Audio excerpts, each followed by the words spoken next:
You're listening to Precinct 444, a podcast network from the National Law Enforcement Museum. Today we're bringing you an episode from the Encore series, where we revisit past museum programs and conversations. Welcome back to the second and final part of An Assassin in the Crowd, Protecting President Ronald Reagan, a series from the Encore show.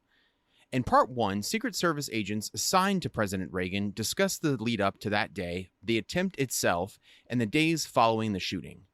Part two briefly analyzes the perpetrator, John Hinckley Jr., and his motives, injuries sustained by the agents, followed by a question and answer portion between the panelists and audience. And now for part two of An Assassin in the Crowd, Protecting President Ronald Reagan.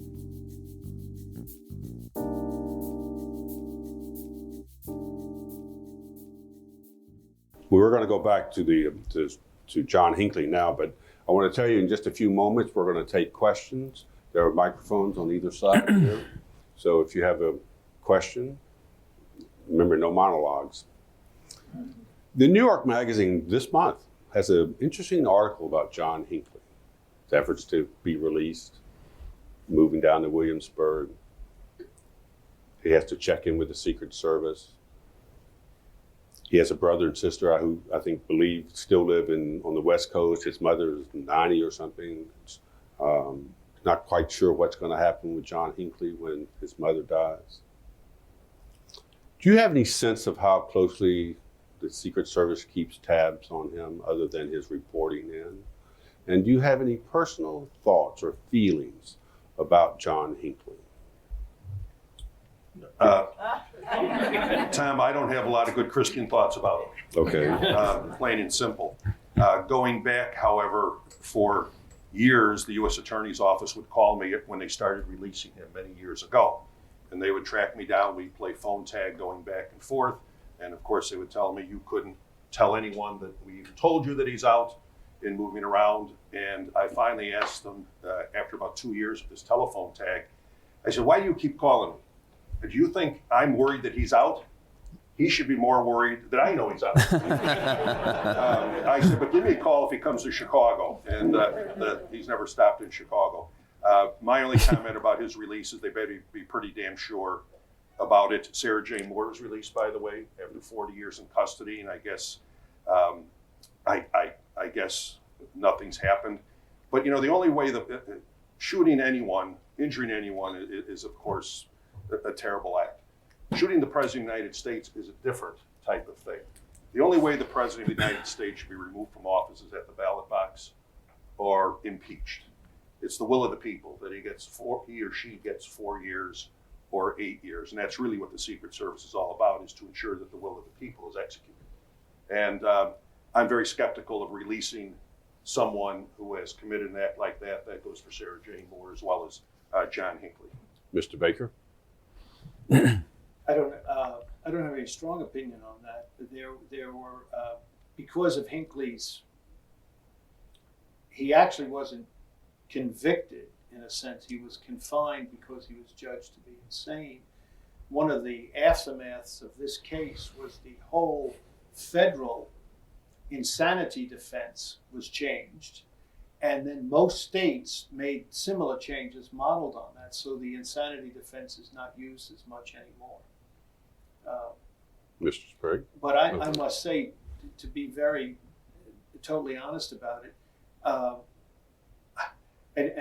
can I point out one? You pointed out someone. I thought you would ask if you could curse, but the case agent that evening, late about midnight, after we were picking up all the pieces in the Washington field office, after we had done the search of Hinckley's room and all these other steps, but we had to make two decisions. I had to make a number of decisions, but one of them was to choose a case agent. And by that time, the agent in charge, Ted Gardner, had come back, and Ted and I sat down, and we gave it a lot of thought. Who would be the case agent for this case? And we chose a man who's here tonight, Frank Weichert, and he became the case agent. Ask Mr. Weichert. He had to manage all the paper and then see the case through court. We didn't hear that. What did he say? I said he did a great job. Oh. But in the course of that, I kept my mouth shut. But I said, this kid Hinckley is crazy, you know, and yet, you know, the U.S. Attorney's Office and everybody else, they thought there was an avenue for them to convict him of this. The trial went on for months. It was handled by an outstanding assistant U.S. attorney, who some of you may know, and here, Roger Edelman, who handled a lot of other big cases. The U.S. attorney at the time was Chuck Ruff, who I dealt with an awful lot, and he really, you know, helped push things through. And of course, Frank and the team right around him did a great job. But I always, in my own heart of hearts, I said, well, this guy's crazy, you know.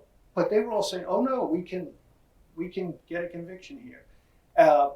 When you saw what, and I mean, you obviously know he's crazy now, but, and I say crazy, I'm a layman, I'm not a doctor, but so I'm saying crazy in quotes.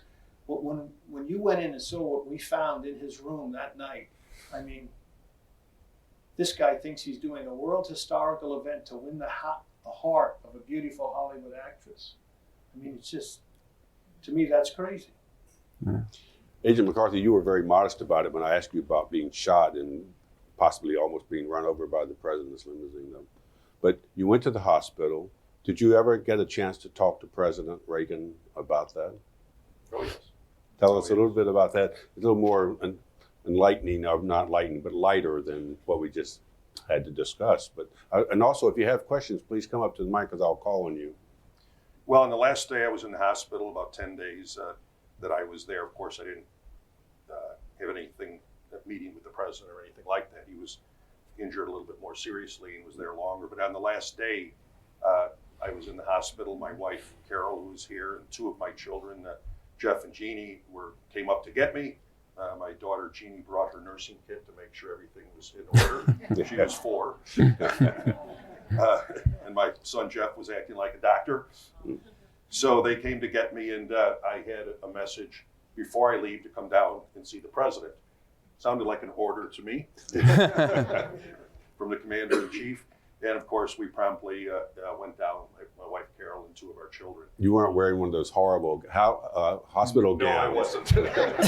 But he was. So, and Mrs. Reagan was there. So we were having a very nice conversation. We now had 4 inches of armored glass on his window, the old type of armored glass that would, you know, kind of block your vision, distort your vision before water white came out. We had a great conversation. The president was still hooked up to many of the machines that I've been hooked up to, the tubes and so forth that go in different places that flash red and green and make noises that attract children. And they were attracting my 2 children at that time. My wife was more nervous than I was, a little worried that my kids might finish the job that John Hinckley started by pulling a tube here and there. So we were nervous, and you know, the president of the United States did not know Tim McCarthy from anyone at that time. You work 3 shifts, you rotate. But we had a wonderful conversation. Tim will have lunch together sometime and dinner. In fact, we did later on. But we were just about out the door, and you know, it was time to go. And we were just about out the door, ready to head for home, which was very anxious to get to. And he stopped and said, "Wait a minute now, Tim. It was McCarthy, Reagan, Delahanty, Brady. What the hell did this guy have against the Irish?" So anyone who goes through a critical incident in their life, it doesn't have to be getting shot, a car crash. We all know that all of our professions have things that can take place. You have to recover both physically and mentally. And the president was a great example for me of, let's get back on the horse again. He certainly had injected an awful lot of humor from the beginning when he was shot. And again, my family's been in law enforcement for years, friends, family, and colleagues from the south side of Chicago. You're either a policeman or fireman anyway. So we all knew there were some dangers in this job. And he was a great example for me with, you know, it's called critical incident recovery to an extent. And he did it for me that day. did you get to keep your badge? What kind of, do you just have, what kind of, do you have like a police officer has a badge? Oh, yeah. You have a badge, and you got to keep it? They took everything from me the day I was shot, but they returned it all at some point. Yeah, I have the retired badge, of course, after I retired. We won't be seen it on eBay or anything like that. Well, maybe one day. Let's take a couple. I'm sure there's some questions. There'll be a lot of knowledgeable people here and curious people. If you just want to rate, we're going to take the mic to them. This is even easier. You don't have to get up. Oh, good. Thank you very much, sir. Tom, could I just make a comment to follow about the president's interview? I think you are. One of the other decisions we had to make that evening in the Washington field office, and we thought it was crucial, is who's going to interview the president, because he was one of the victims and he was potentially a witness. And we put our heads together and we came up with two agents, and I want to mention their name. John Pavlansky, who was a supervisor of a white-collar crime squad that did accounting cases, and Robin Montgomery, who had a public corruption squad. And the unique thing about Robin and John was that they both had suffered gunshot wounds. They had suffered them in Vietnam. Robin was a Marine. He was shot several times. John Pavlansky was in the Army, and he had been shot. And both Ted Gardner and I thought that these two guys would be the best people to interview the president. They could empathize with him, because we wanted to get them in there and get his story down and get it down correctly. They did that. They did a very good job, but when they came back to the field office, and we were all waiting for them to come back, when they came back to the field office and told us about it, they were like you and like so many other people I know that knew or met President Reagan. They were just in awe of this man. I mean, he was the victim and a witness, and they were just, what a nice guy. And they said they went in there, he was still in bed. It was about 3 days later before they got to talk to him. And the same thing, Mrs. Reagan met them outside, as did her niece. But they let them go in alone. That was the agreement, that they would, because we wanted it to be letter perfect. And that was another reason we didn't do it ourselves. We didn't think any of the big bosses should do the interview, take it over. We wanted real agents who really knew what they were doing to do this. And they came back and they said, they stand there and they start to interview him, and he called them fellows.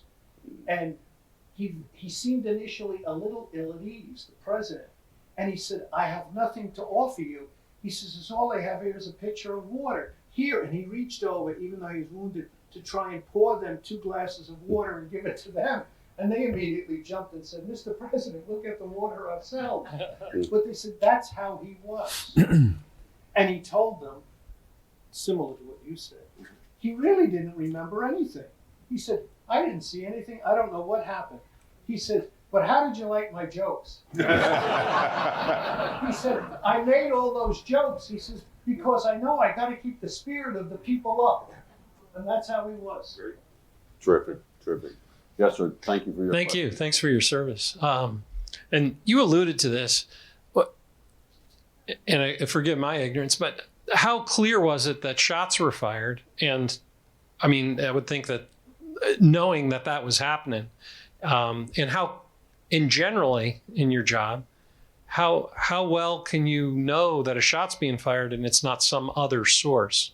And maybe if you could address that. Well, I don't think you always do. And a reporter one day gave me a picture of myself going for my weapon by Air Force One when a balloon popped. So, and it's happened to other agents. You're in a big ballroom, and it happens from time to time. Danny can probably remember things like that too. When a balloon popped, and I had my weapon halfway out until I recognized what it was. So you don't know exactly what it is, but certainly you have to act under the impression that it could be gunshots, but you don't. Is it training that you actually hear gunshots fired to the, what type of weapon was it? I'm sorry, I don't know. It was a 22. 22? I mean, 22 caliber. But I had a little bit of an advantage in that during that time that I was assigned to the Washington field office, I was also part of the newly formed counter-assault team. And part of that... Counter-assault team? Right, or CAT teams, as the acronym denotes. And part of that training basically is to be able to identify calibers of rounds that are fired, whether it was a 7.52 or 223 round or different types of rounds. So I had an advantage in that I had this training that was taking place at the time that I was also assigned to the Washington field office. And so most of the folks in here that have been through the CAT training, they can recognize different types of caliber of weapons that are being fired at them. So some of our agents have that ability to do that. Is that an FBI training matter? Not that I'm aware of, no. Do you own a weapon? Any of you own weapons? Yes. Why? Yes, personally. Yes, I own. I'm telling you, Brian Lamb would ask these questions. Yes, I own a number of weapons. I'm still actively in law enforcement. So. Okay. I just own the standard issued Secret Service weapon. Mr. Baker? I have a brand new shotgun. I hope next fall to shoot some birds with it. And Yeah. I have a commemorative Thompson submachine gun that's actually functioning, only can fire a single shot though, which I got years ago as a gift. I once asked Police Chief Kathy Lanier here when she was leaving. I did a long interview with her, and I said, "Have you ever fired your weapon in the line of duty?" She said, "Yes, once." And she had to shoot a dog that was diseased or something. She had to shoot it. She felt terrible. But you guys you carry guns, or you have carried guns. It's a tremendous weight. That second and a half could occur at any moment. Well, And you could make a mistake and you'd be in front of Congress, or you could, or the media like me asking you questions, or why didn't you do X instead of Y? Well, the Secret Service doesn't, and we're alluding to this, Yeah. the Secret Service doesn't have a special use of force policy over anyone else. Mhm. That you can only fire your weapon when your life or someone else is in danger. And it doesn't mean you can fire into a crowd. That was Daniel was alluding to. He had one instant to be able to fire under very difficult circumstances. Sure. And that would have been a clear field of fire, yes. But we have no special dispensation from use of force. So you just don't fire into crowds without having a clear, unobstructed target. And Daniel's restraint should be commended. Good, thank you very much. Questions, or go ahead. Tim, I'm curious. In 1981, did the Secret Service offer or issue ballistic vests? Well, I wish you didn't ask that. Well, obviously, with your injury, you didn't have one on. And we had very good vests that were form-fitted. Vests were different then than what my officers wear today. Now they can be wrapped up in a ball almost. They're that light. Back then, they were quite a bit heavier, and we were only required to wear them when we had specific intelligence indicating there might be an imminent threat, and generally overseas and many places over there. But we did have them, always had them on the hanger, and someone painted a beautiful picture for me showing my vest on a hanger afterwards. My wife insisted I wore it after that, but back in the day, now that was 36 years ago, as I said, vests weren't as good as they are now. And they also inhibited your movement and so forth a little bit, but I would have been, if I had that vest on, the question is I would have walked away from that. I would have walked away from it.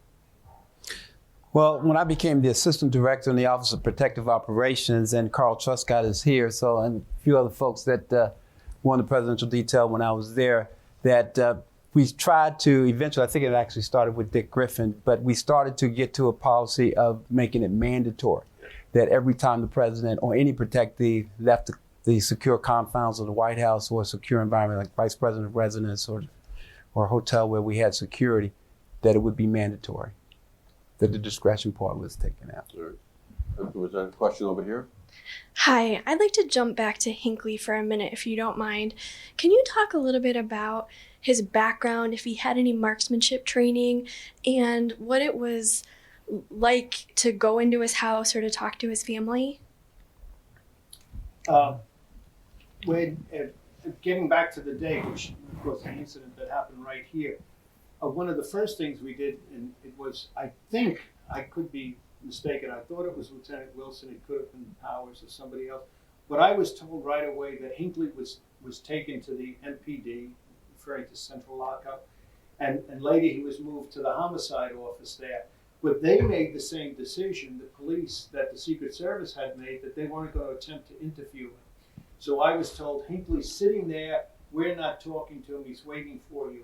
So we chose 2 agents who by reputation had, we consider very good interviewers, Henry Regal and George Schimmel. And they were sent to the homicide office at the MPD. And they said when they walked in there, Hinckley was just sitting in a chair, handcuffed, just one hand, handcuffed to the chair, just waiting for them. They later took him from there to the FBI's Washington field office, and they interviewed him at that point. Mm-hmm. During the course of this process, we learned where he had been staying, a hotel that no longer exists now, the Park Central Hotel. So then another agent, Tom Bush, was given the assignment. He was a very young agent at the time. He was given the assignment by me because I made a mistake. Tom Bush had come a week, if I can digress for a second, a week or two earlier into the office, and I had a system, which is nothing unique with me, but when new agents were assigned, I'd have them come in my office and I'd meet them. So you see meeting these nice young people right out of law school or right out of the military, and you just would meet and greet them. And he came in with another guy, and they both looked alike, and they were both, I was very young then, they were even younger than me, very fresh face. And the other guy was a graduate of Notre Dame Law School. Tom Bush wasn't. But I had conflated them in my head. So I thought, this is a very important affidavit for a search warrant, and we want everything done perfectly. So I said, well, you got Tom Bush with you, have him do it. So they gave him the job. He had never gone to law school. But he did a wonderful job, and it was a perfect search warrant. It was never challenged or anything else. By the time they did the affidavit for the search warrant, got the search warrant from the U.S. Attorney's Office, got the U.S. Attorney, I should say, bless it, got it from a judge. We went, it was about 9 o'clock at night. I then left the Hilton. We had a forward command post set up right here at the Hilton. Went and participated, observed the search. And the search was done jointly. I don't think any Secret Service were with us in the search of that room, but the MPD was with us, with the FBI. We searched the room, and that's where we started to really get an inkling about Hinckley. In answer to your question, on his desk, it was a very small room, a bed and a dresser and a little desk. And on his desk, he had laid out very neatly an article from that morning's newspaper, which showed the president's route for the day. This is something that I think has changed. They had and apparently it was published every day in Washington, they had where the president would be at each hour throughout the day, and he had it circled in red, laying right there on the desk. And then next to that, he had a statement in the form of a letter to the actress Jodie Foster, telling her that today he was doing this world historical event to win her love and affection. It was all right there. The whole room, we photographed everything before we touched the thing. And then we even, and somebody had the brilliant idea, they even processed the room for fingerprints. And people then later asked us, I don't know if it's some of the U.S. attorneys, why are you processing the room for fingerprints? And we said, just in case any of these conspiracy theories come up, we want to see who else was in the room, if Hinckley. We just were trying to dot every I and cross every T. But in answer to your question, it was very apparent that Hinckley was a disturbed individual. Were there any other fingerprints? Oh, yeah. Of all kinds of people? All kinds of people. I think we have a question over here. First off, thanks to the three of you for your service to the country. And I have a question in regards to the presidential limousine bunker here at the Hilton. Two questions. Do you know how long after the assassination attempt it was before that was added? And secondly, in terms of hotels here in the district, is the Hilton unique in terms of having one of those limousine bunkers? I think it was about a year. It was about a year after that. We continued to come here, if you remember, but we tented it. We tented it so to cut down the line of sight. So I think it was about a year and a half by the time they completed the actual construction of the bunker. Underground arrivals, and Danny, remember, were somewhat controversial too. Mm-hmm. You get underground, you get into a bunker, and you can be blocked in too. Right. So it had always been different views on that over the years, whether tents were better outside, bunkers, as you referred to it, underground arrivals in garages. They pose significant threats too, especially in this day and age with car bombs and so forth. So, the theory of protection changes from time to time, but I think it was about a year, Dan. Yeah, before they actually go. I think that's right. And I've been assigned to the Presidential Protective Division on 3 different occasions. And I've never seen a hotel or location that actually has a constructed, you call it a bunker. We got to come up with a better word than bunker. But I've never seen that in another hotel. One-car garage. Yeah, exactly, yeah. I like that, Tim. Good. But all the hotels I've been with other presidents and protectees, I haven't seen anything constructed like that. And this hotel has that hallway in the back behind the big, if you've been to the Hilton here, it's a huge ballroom. And behind where the speakers are, there's this long hallway, which was not known by many people, but that was the way you could get right to the center of the ballroom without walking through the ballroom itself, which was pretty safe. Did I have a question over here? Yes, sir. Thank you very much. I've heard that there was the football was laying on the ground after the incident. Is that true? Just a rumor? And I'm curious to know what happened to the bullet that entered you. I think it was Jose Marati. Was Yeah, the military? he was the military. It wasn't laying on the ground. He kept possession of it. He jumped in a cab and actually Rock solid went to Wait, it. Yeah, he jumped in a cab? yeah. He had missed the With motorcade. military code machine? He actually, he did the right thing. He got down low. He had it. He held on to it the entire time. The motorcade took off immediately, and he ended up jumping in a cab and driving and going to the White House. What was the other part of the question, sir? Wow. Where's the bullet? Well, Here's the bullet. I have a couple complaints with the FBI. Is this a sore subject? That's why they're not sitting next to each other. That's why you put Agent Spriggs in the middle. They took my new suit, shirt, tie, shoes, and never gave them back. And naturally, they had to keep them for evidence, of course, and the government reimbursed me. But I believe now that I was out at the Reagan Library in Simi Valley, the bullet, I'm sure, is still with the FBI. I can't imagine it be anywhere else. But I believe the weapon is out at the library in Simi Valley as it are. No, I believe the FBI still has all the clothing and everything. Yeah, and I think some of these artifacts we want to get for the museum. So we'll see what we can do about that. Would you like your bullet to be in the museum? I don't care where it goes. Just not back in. What did happen, and it might be two stories are conflated, and what this gentleman mentioned about the football, you correct, the uniform, and in some of the photographs of the actual shooting, you can see the uniformed military man who does have the so-called football, and he departed the scene. But what we learned later is there's a thing called the authentication card, which is like an ATM card or a credit card, and it has holes punched in it, the old hole punch system. And that football can't be activated until the president puts the authentication card in the device, in the football. And Reagan had the authentication card in his pocket. It's the only thing he had in his pocket. The president doesn't carry money or a wallet, but he had the authentication card in his wallet. And just like Tim's clothing, when the president and Tim were taken to the emergency room, the hospital, the medical professionals cut off all their clothes, and it all just fell to the floor. The FBI team that went to the hospital, which was led by a guy named Dan Sullivan, who is no longer with us, we lost him just a few months ago. Dan Sullivan and his team went there, and that became another crime scene. We had a crime scene at the hotel, we had a crime scene in the limousine, and then we had a crime scene at the hospital because of all this stuff that was there. And they recovered from the floor, Dan Sullivan and his team, the president's clothing, and with all the blood on it, and all the other debris that fell down there, and this card. And I remember the next day, it was at least a day later, sitting in the office, Ted Gardner and I, with this card, and we're passing it back and forth. And Gardner's laughing, and I started to laugh too. It sounds horrible to laugh about a thing like this.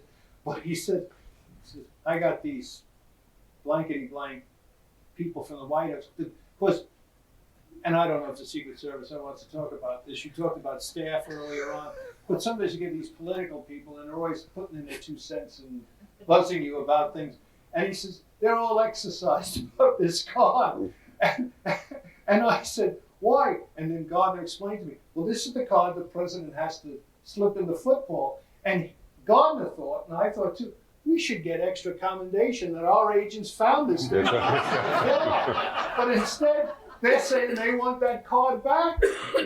And Gardner then said to me, what do they want to start a nuclear war? But they did get the card back, and that's the only thing we gave them back, but we didn't give that back right away either, because we were obsessed about anything that could be evidence holding on to it. So we did hold on to the president's clothing and everything like that. We have time for one more question. I think what happened on this particular day flagged amazing reactions by Secret Service agents, but it also flagged that tension with the White House and how the staff wants one thing and security wants another. I'd be curious to hear from Agent McCarthy and Agent Spriggs what you think now when you see television shots of the president, the soaring pictures, the agents at a pretty far distance, the line of sight potentially pretty open. What do you think now is going on in terms of securing and making sure that there's not a repeat of what happened with you all this day? Well, there's always going to be a tension between security and the staff. But I don't want you to think that because there is the president, there might be an expansive view of the president, that there aren't security measures to address that. Such things as counter sniper and things such as that. So I don't want you to think that just because there's an expansive view that it's a security issue. But Danny was assistant director for protective operations and knows the tension even better than I do. But that's always going to take place. Remember, our presidents are politicians. Their staff wants them to press the flesh. They want them to meet the public. They don't want to be isolated. And we're always going to have that tension between security and the staff. You know, we shouldn't isolate the president too much, as much as the Secret Service would like to. He still is elected by the people, accountable to the people, and ought to be seen by the people as much as possible. But I think there's a balancing act, and it's we needed to do what we did with metal detectors and cat teams, as Danny said. And some president's staff want us a little bit farther away than others. As you can imagine, President Reagan wanted us right next to him, or at least Mrs. Reagan did. But I was with President Carter and President Bush too. So, but that's always going to be there, probably the way it ought to be. We win some, they win some. But Danny was assistant director and saw it oftentimes at maybe even a higher level than I did. I mean, it's going to exist. That's never going to change. But, you know, I'm with the Associated Press now. I'm head of security for the Associated Press. So I always get these questions because to the lay person, to a lot of press people, they say, well, I can't believe the president is that exposed. I am confident, and I think Tim is too, as well as all the former agents here, is that when I see that, it tells me that that inner perimeter has expanded. That inner perimeter security has expanded to the resources and assets that Tim alluded to as far as expanding that inner perimeter. They're not going to, if there was a need for those agents to be shoulder to shoulder, then that would tell me that they have a huge concern about that perimeter security, okay? The fact that they're able to loosen up a little bit, to give a little bit more line of sight tells me that they've enhanced those measures that are in that inner, middle, and outer perimeter. So I feel confident that that's taking place. And there's more than one perimeter. Let me assure you that the Presidential Protective Division is the last line of defense between the security threat and the president. But there's other rings, other perimeters, and protection is a team sport. The Secret Service can't do it alone. We do it with MPD, the local police, other federal agencies, civilian agencies, the FBI providing intelligence and so forth. The uniform division of the Secret Service is such a big part of protection of the President of the United States now. So it's a team sport. Without all of them working together, it doesn't work. And if any one of those members on the third perimeter or fourth perimeter make a mistake, it can be fatal too. But it's a team sport, and generally speaking, it works very well. But let's face it, we know in the society we live in and in the political climate we live in that there are people that want to harm not only our president and vice president, but many of our political leaders. So, you know, security will continue to evolve just as technology evolves and just as the threats evolve. I think that's a good summary statement, Mr. Spriggs. Would you like kind of a summary statement of what you want us to leave the room with? Well, sure. I think the events of March 30th, 1981 basically is, it's going to be part of the annals of the Secret Service. But I can tell each and every one of you with a great deal of confidence that the men and women of the Secret Service, both its uniform division and special agents, come to work every day to do the best possible job they can do. I've trusted my son to that outfit. I wouldn't do that if I didn't think that the training and the resources that were going to be available to not only allow them to have the tools to do their job, but also to keep him safe. And so I think the public should be proud of the organization. They've had some hiccups along the line, okay? As many of you have read. But we all know that every now and then, the hired help leaves the ranch. They stray a little bit, they get off kilter a little bit. But I'm gonna tell you right now, we're talking about a total dedication of the men and women that have this unbelievable task, not only for physical protection, but also to ensure the integrity of the financial system in this country. Thank you. And Agent Baker, your thoughts? I think the lesson from the day, from this attack here at the Hilton was the cooperation and the importance of knowing your partners and your counterparts. Because we had worked together on several events, including the inauguration itself beforehand, the key people in the Washington Metropolitan Police and the Secret Service were known to me and I was known to them. You can't walk in at the scene of a crisis and start handing out business cards. People have to have seen your face beforehand. And that was the case here. And when I say your counterparts and getting out and knowing people, I'll extend it to this hotel. The general manager of this hotel at the time was a man named Bill Smith, and we had worked with him on several projects. The director of security here was Al Fury, and you see him in some of the photographs of the president coming and going. Al Fury was a former Washington Metropolitan Police officer and had been director of security here for a number of years. When that happened, in that crowd, in those first 5 minutes, in addition to the Secret Service and the Washington Metropolitan Police, Al Fury came up to me and he said, and he gave right just above where we're sitting now, he gave me 2 suites of rooms opening onto the street for a forward command post. And he knew what we needed. And as I directed people in there, they rolled in extra telephones. Most things were hardwired then, flip charts, everything we needed. And we had a forward command post up and operating within 15 minutes right here. And we ran the investigation until that evening out of the forward command post here. It would not have been possible if I didn't know Al Fury, Bill Smith, Powers, Lieutenant Wilson, everybody else like that. We all knew each other. And that is, even today, with all the technology that law enforcement has now, all the advances we made, communications equipment, that old-fashioned thing of knowing your counterparts is the lesson that I say we learned that day, and that's the most important thing, to keep that up. Well, thank you very much, gentlemen. I think I was going to wrap us up a few minutes early, but it gave you a chance maybe to have some one-on-one conversations with us. I want to thank everyone, first of all, for coming. We skimmed the surface of an amazing moment in American history, but our democracy depends on how well we balance law enforcement in a free society. We honor those who serve in law enforcement and try to protect us so that we can enjoy the unique freedoms that this country has and no other country has. So I want to thank the panel for coming. I want to thank the audience for coming. And would you please give them a round of applause?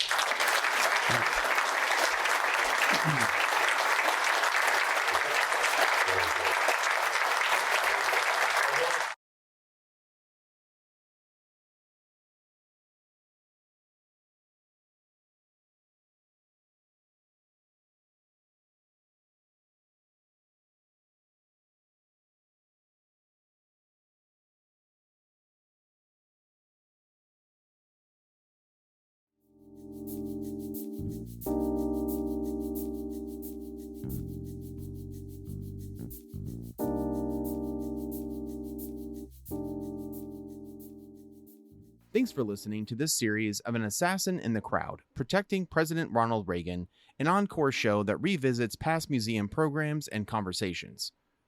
Tune in next month for another Encore series, but for now, be sure to check back next Tuesday as we talk about the life and career of the Italian Sherlock Holmes, or Joseph Petrosino, the world-famous New York Police Department detective from the early 20th century. We thank you for your support, and remember, our upcoming episode releases are every Wednesday, and published exclusively on Tuesdays is our monthly Icons episode. We hope you learned something from this episode and will join us next time for another edition of Encore, where we revisit past museum programs and conversations. A special thanks to all of you for listening to this episode of Encore, a series from the Precinct 444 podcast network by the National Law Enforcement Museum. Please subscribe to Precinct 444 on your favorite podcasting platform to stay connected and to receive our latest content as soon as it drops. We would love to hear from you. Send in your questions, comments, and feedback to precinct444@nleomf.org. You can help us make our content even better. The National Law Enforcement Museum is located at 444 East Street Northwest in Washington, D.C., and is dedicated to telling the story of American law enforcement. We expand and enrich the relationship between law enforcement and the community through educational journeys, immersive exhibitions, and insightful programs. Find us online at lawenforcementmuseum.org and stay tuned for more podcast content from Precinct 444. Until next time, stay safe. We'll see you at the Precinct.